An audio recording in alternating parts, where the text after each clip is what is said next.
नमस्कार. या विश्लेषणात तुमचं स्वागत आहे. आज आपण एका अत्यंत महत्त्वाच्या विषयावर बोलणार आहोत. महा-डीबीटी तार कुंपण योजना. या योजनेसाठी घर बसल्या थेट मोबाईलवरून अर्ज कसा करायचा याची संपूर्ण आणि अगदी सोपी प्रक्रिया आपण आज समजून घेणार आहोत. आता ह्या प्रक्रियेकडे आपण लक्ष का द्यायचं? तर याचं सर्वात मोठं आणि आकर्षक कारण म्हणजे तब्बल 90% अनुदान. होय, पिकांच्या संरक्षणासाठी सरकारकडून मिळणारी ही 90% सबसिडी खरोखरच खूप मोठी गोष्ट आहे. म्हणूनच ही डिजिटल अर्ज प्रक्रिया अचूकपणे समजून घेणं प्रत्येक शेतकऱ्यासाठी खूप फायद्याचं ठरणार आहे. चला तर मग हा संपूर्ण प्रवास कसा असेल ते थोडक्यात पाहूया.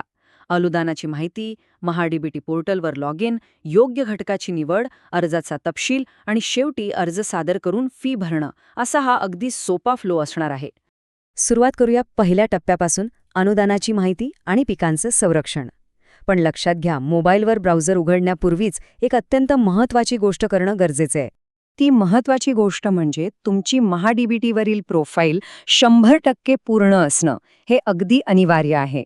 जोपर्यंत तुमची वैयक्तिक माहिती पोर्टलवर पूर्णपणे भरलेली नसते, तोपर्यंत सिस्टीम तुम्हाला पुढे जाऊच देणार नाही. त्यामुळे अर्ज करण्याआधी प्रोफाईल पूर्ण असल्याची खात्री नक्की करा. आता आपण पोर्टलवर प्रवेश कसा करायचा, म्हणजेच मोबाईल लॉग इन प्रक्रियेकडे वळूया. स्मार्टफोनवर हे कसं करायचं?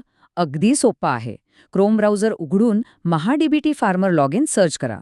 तुमचा शेतकरी आयडी टाका आणि लिंक केलेल्या मोबाईलवर आलेला OTP व्हेरीफाय करा.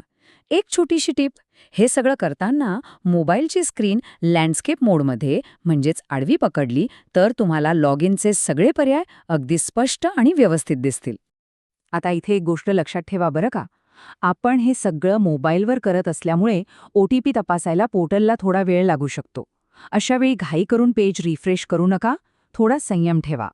लॉग इन यशस्वी झाल्यावर आपण पुढच्या टप्प्याकडे जातो, ते म्हणजे योग्य घटकाची निवड करणे आणि मेनू समजून घेणे. डॅशबोर्डवर गेल्यावर बरेच पर्याय दिसतील आणि तिथे थोडा गोंधळ उडू शकतो, पण काळजी नसावी. आपल्याला फक्त एका विशिष्ट क्रमाने जायचंय.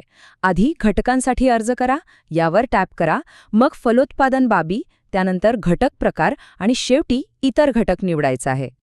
आता इथेच खरी मेख आहे. तार कुंपणाचा पर्याय तुम्हाला थेट समोर दिसणार नाही. त्यासाठी एक ट्रिकी गोष्ट करावी लागते. आधी हरितगृह किंवा शेडनेट हाऊस हा पर्याय निवडावा लागतो आणि मग त्याच्या आतल्या उपघटकांमध्ये तुम्हाला कुंपण घालणे हा पर्याय सापडेल.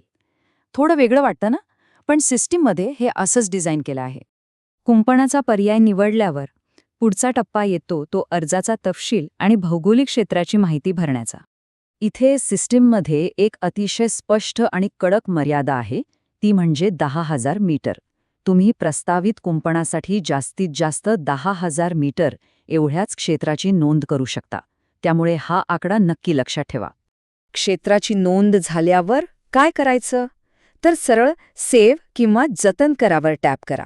त्यानंतर सिस्टम तुम्हाला विचारेल की आणखी काही घटक निवडायचे आहेत का? तिथे स्पष्टपणे नाही म्हणा. या छोट्याशा ट्रिकमुळे तुमची अर्ज प्रक्रिया बिनाकारण लांबत नाही आणि पटापट पूर्ण होते. आता आपण या संपूर्ण प्रक्रियेच्या अगदी शेवटच्या आणि महत्त्वाच्या टप्प्यावर आलो आहोत, जिथे आपल्याला अर्ज सादर करून फी भरायची आहे. हा शेवटचा टप्पा कसा पूर्ण करायचा? अगदी मोजक्या क्लिक्स आहेत. आधी अर्ज सादर करावर टॅप करा.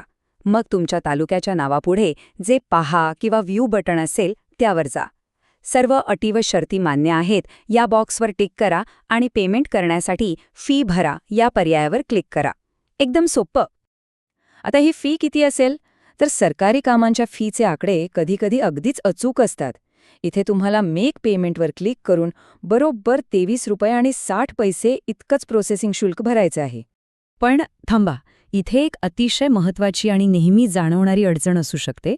महा-डीबीटीच्या सर्व्हरमध्ये बरेचदा तांत्रिक अडचणी येतात आणि त्यामुळे तुमचं पेमेंट नाकारलं जाऊ शकतं किंवा फेल होऊ शकतं. पण अशावेळी अजिबात घाबरून जाऊ नका.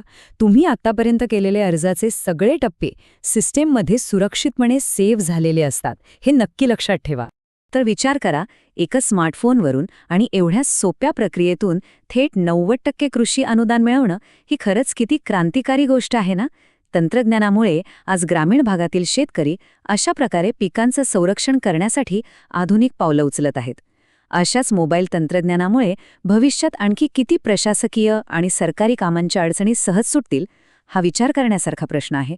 याच प्रश्नासोबत आज आपण इथेच थांबूया.